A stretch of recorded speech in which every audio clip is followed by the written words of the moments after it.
X দেখবো সেখানে সেখানে 1/2 বসা, তাহলে 1/2, তারপরে আছে 4 আছে 4 প্লাস 5 ইন্টু 1/2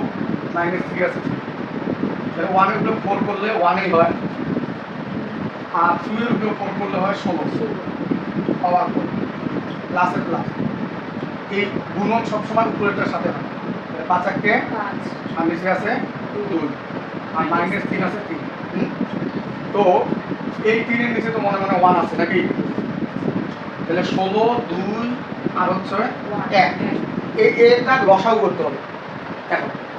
তাহলে 16 আর 2 এর লসাগু হলো 16। কিভাবে 16 আর 2 এর লসাগু করবা, এইভাবে করবো, যুক্তি দিলে এটা হয় 1 আর এখানে হয় 8, তাহলে 8 1 8 গুণ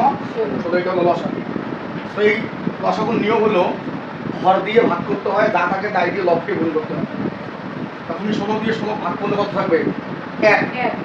1 দিয়ে এখন গুণ করলে 1 1 আবার 2 দিয়ে 16 ভাগ করলে কত থাকবে, 8, 8 দিয়ে উপরটাকে গুণ করতে হবে, তাহলে 5 টা 40। ঠিক আছে, বুঝছো কি বিষয়টা, কি বুঝাইলাম, যে এটা তো হর, এটা তো হলো লব, হর দিয়ে ভাগ করতে হবে, যা থাকবে তাই দিয়ে লবকে গুণ করে বসাইতে হবে, প্লাসে প্লাস, হর দিয়ে ভাগ করতে হবে, যা থাকবে তাই দিয়ে লবকে গুণ করতে হবে,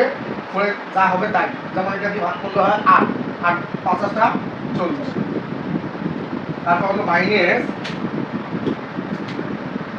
এই 1 দিয়ে এটাকে 16কে ভাগ করলে 16 হবে, কারণ এই 16 দিয়ে এটাকে গুণ করলে হবে 48, 3 16 48।